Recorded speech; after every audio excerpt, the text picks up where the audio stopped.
Today, he's a great father. He's got a good job. He's a good husband. Thanks for firing my husband. So, I mean, how good of the Lord to open a window from something that happened 10 years earlier and show that by taking what was the right course, but doing it with compassion, it produced a great result.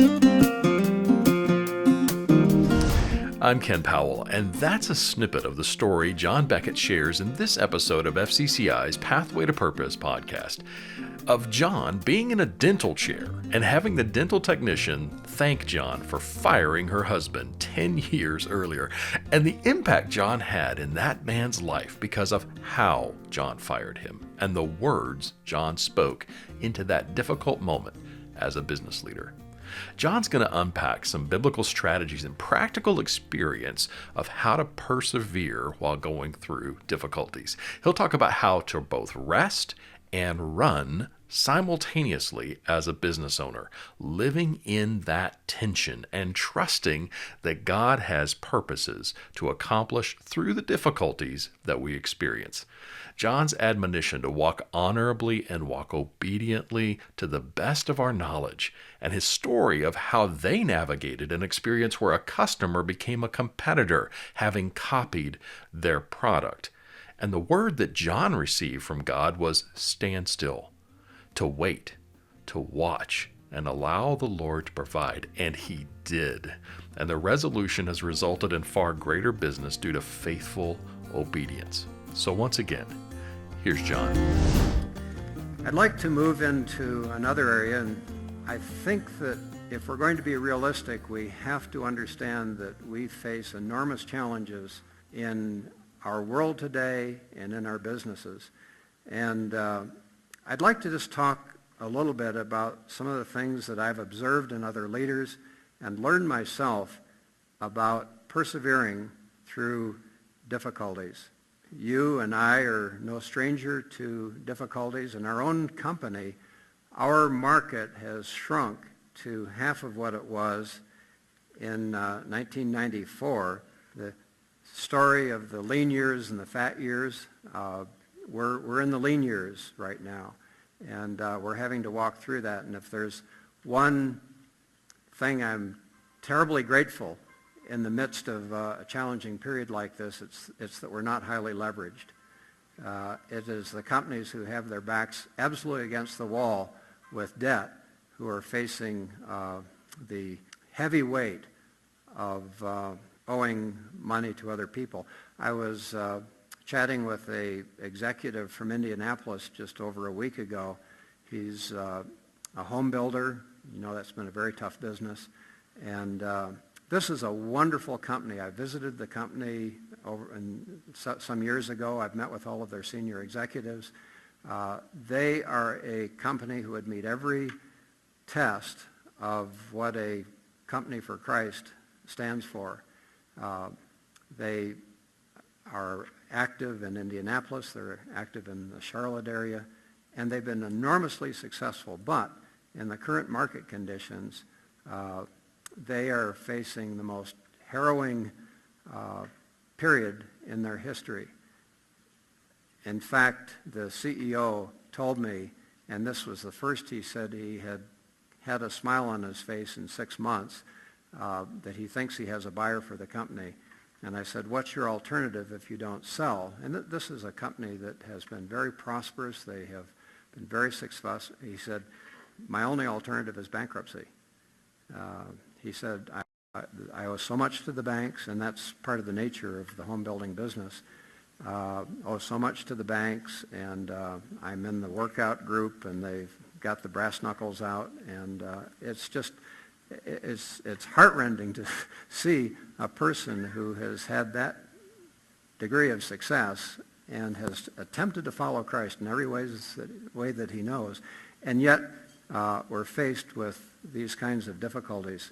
So my question here is how we should function in times of trouble. And I'd like to just walk through a little process that has been helpful to me. And I'll be referring back to this simple little graph, but I want to begin at the top of this graph with just some comments about prudence. I think a question that we should all be asking is, are we practicing biblical prudence in our work and in our lives? The scriptures talk about a wise man who built his house on the rock. And obviously, I think prudence requires that we watch excessive levels of debt and that we watch any kind of greed. Prudence requires that we not only honor God, but that we honor what he honors. A prudent person will use care in a multitude of areas. I think prudence requires care regarding our personal health. It requires care concerning our handling of finances and again, levels of debt that we take on. It requires careful stewardship of our time. Our days are numbered, and I think that we should all have a burning desire to use the time God gives us in the most productive and fruitful ways that we can. A prudent person is careful about the commitments they make. And by the way, one of my peeves, if I can put it that way, is people who are too casual about saying, "I'll pray for you," when they have absolutely no intention of doing that. And these little things count to God. If you say to somebody that you're going to pray for them, do it. Maybe make a note of it or some way in which you're going to specifically follow up. In my wallet, I always carry a 3x5 card that's folded in half. And you may have seen me using it during the conference. If there's something that I commit to, I write it down because I'll forget it otherwise. God honors these little pledges that we make. So my point here is that in a multitude of ways, we can keep ourselves back from the edge of difficulty by practicing good old-fashioned prudence. In spite of that, though, problems come. And I've shown the entrance of a problem into this mix here. And those problems often come unannounced. Many of the major things that have happened in my life, as I mentioned the other day, have come totally out of the blue. Phone calls in the middle of the night and other things that just put you right back on your heels. So the question is, in the face of problems that come, whether they're induced by our own neglect or whether they come from the outside, what is our next step? And I would like to just encourage us to pause and reach for perspective. You know, sometimes the problems are so far beyond anything that we can control or do. And I mention this scripture from Hebrews because I'm not sure but what it has application in the financial crisis that we're facing today. And I want to paraphrase it. Another version puts it better than you see it on the screen. The Lord says, I'm going to shake everything that can be shaken so that what cannot be shaken might remain. So when we see this shaking that's happening in the financial markets, is this the Lord shaking? It's a question that we need to ask, but we can't ask that and get answers without reaching for his perspective.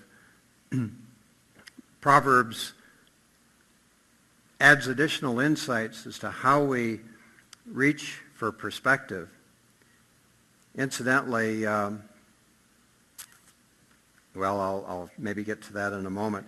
I'm struck with the response that Mary had after the announcement of the angel. Remember, she pondered up these things in her heart. A precious insight into a response. What would your response be to that kind of an announcement?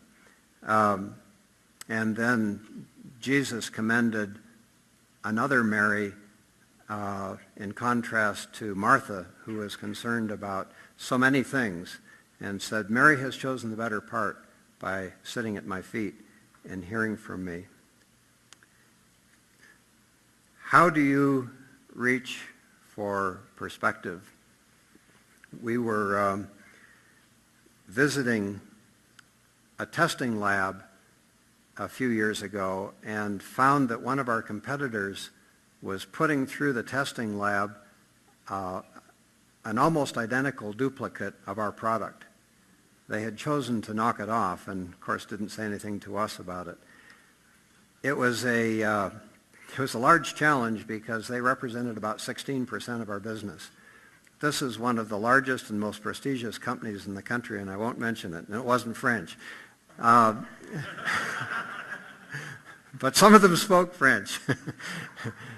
They'd knocked off our product, and we were facing the prospect of this playing out, and of course would have resulted in a reduction of our workforce and significant loss of business.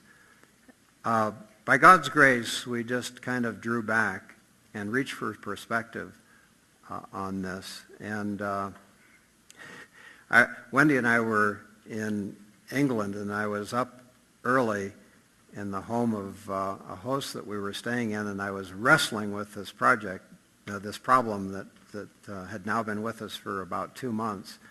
And in the midst of kind of a quiet time in the morning, I felt the Lord give me a word concerning this problem. And the word was this.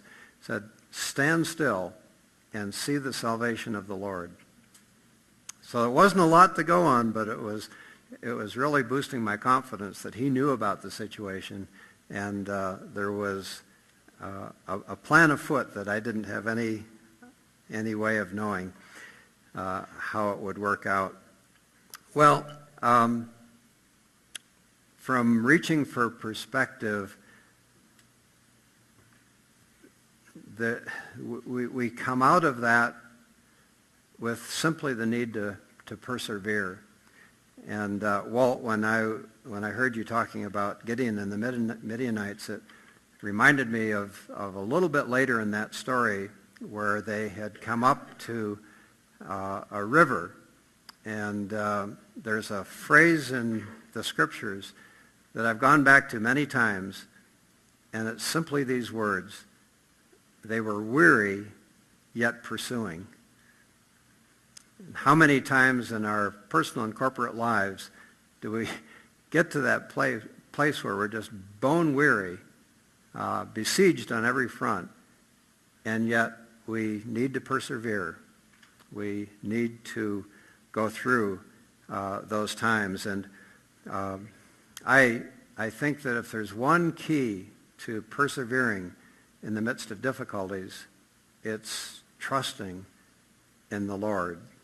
And I say those words, and yet I think that in the midst of the difficulty, they take on a whole different meaning. Well, persevering is something that we know about and are learning more about.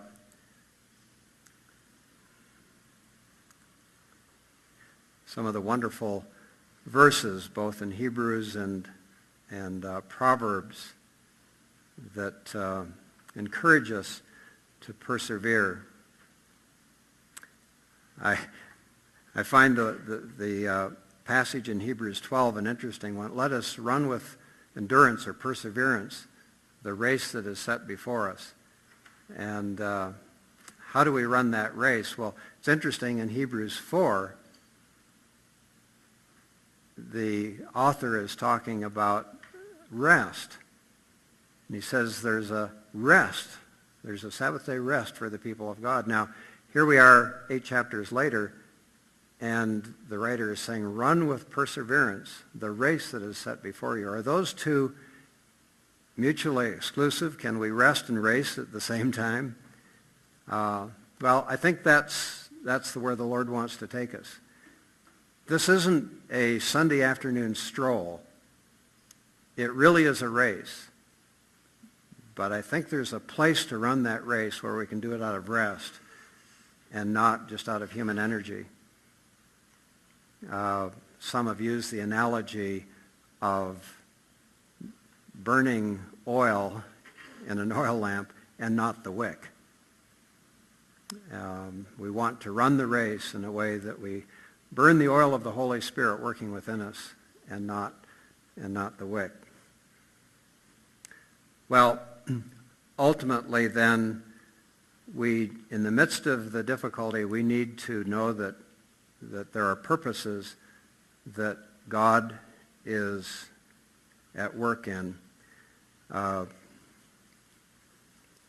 In regard to the competitor, or the customer who became our competitor, the story had an interesting ending. We met with them maybe some 4 months after discovering this problem, and all we had at that point was this word, stand still and see the salvation of the Lord.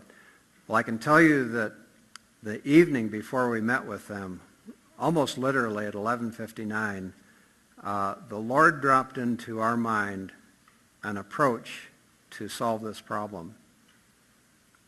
It was not something that I had been contemplating. It seemed like it was an out-of-the-box solution. So we sat with our customer competitor the next day, and almost from the outset of that tense meeting, they said, well, what are you going to do about it? What are you going to do about it? We've copied your product. What are you going to do about it? And the Lord had prepared me with an answer to that. And I said, we'll buy your development from you. And they were shocked. They said, for how much? And I gave them a price. I had everything laid out. And they said, let us discuss it. We left the room, and 20 minutes later they said, come in, and they said, you've got a deal.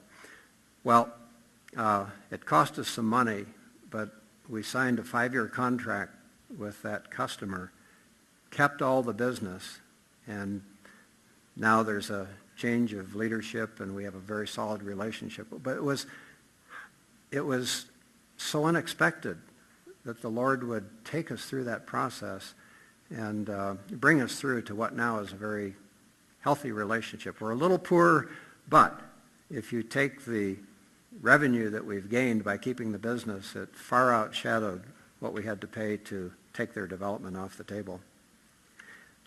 We don't know how God is working. Our responsibility is to walk honorably and walk obediently to the best of our knowledge.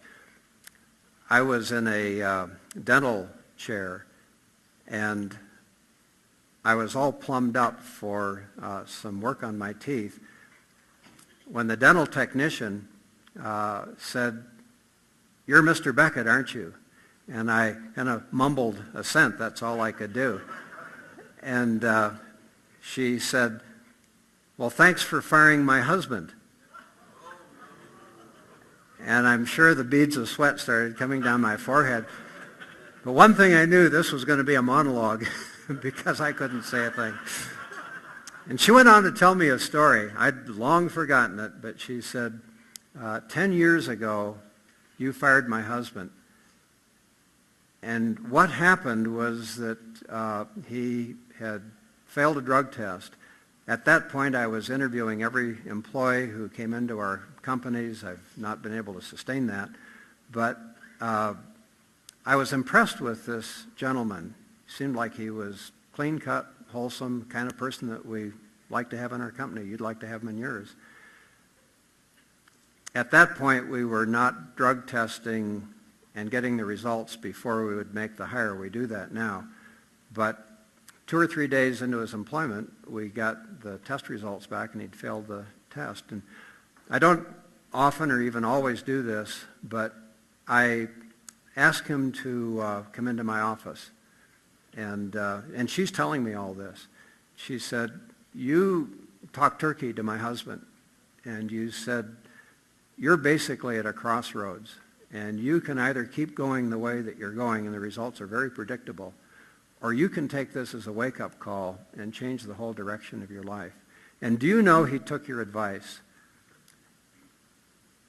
Today, he's a great father. He's got a good job. He's a good husband. Thanks for firing my husband. So, I mean, how good of the Lord to open a window from something that happened 10 years earlier and show that by taking what was the right course, but doing it with compassion, it produced a great result. Doesn't always happen that way, by the way.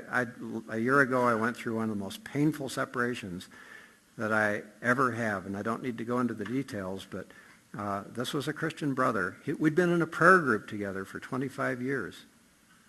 Every Thursday morning, meeting for prayer. And I had to terminate him.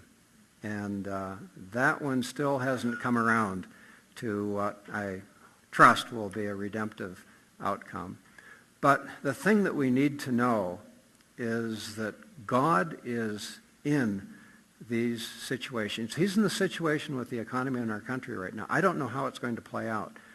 But some of this excess is going to be wrung out, and we'll end up in a healthier place because of it. A lot of pain along the way. But we just have to have the confidence that when Paul wrote to the Romans and said, all things indeed work together for good to those who are called of God and called by God and according to his purposes, that really is true. He's at work, and all things do work together for good. You know the wonderful story of Joseph, who at the end of the book of Genesis has revealed his identity to his brothers, and they're aghast with the implications of what their sin could mean for them. But Joseph had reached for perspective. He had processed this over the years of his difficulty, and he was able to look them in the eye and say, you may have meant it for evil, but God meant it for good. And that has to be our perspective in the midst of difficulties. He has purposes. And isn't it interesting that as we see his purposes and we learn, the cycle completes and we become more prudent. Hopefully we learn these lessons and we become more prudent in what we do. But the cycle continues. It's part of life. Well, there's probably no better biblical perspective than what we receive by studying the story of Joseph and how the Lord provided, guided, and protected Joseph to accomplish greater glory for God, to allow Joseph to ultimately steward tremendous kingdom resources because he had proven himself capable as God's servant. Can we serve you on your kingdom journey as you navigate the challenges and difficulties of business leadership? FCCI has served thousands of Christian business owners and leaders for over 40 years, and we'd be honored to have your voice contributing to the encouragement and equipping of others as they do the same for you. Learn more at fcci.org. Thanks for listening, and may you know God's provision as you persevere in leadership, walking in faithful obedience.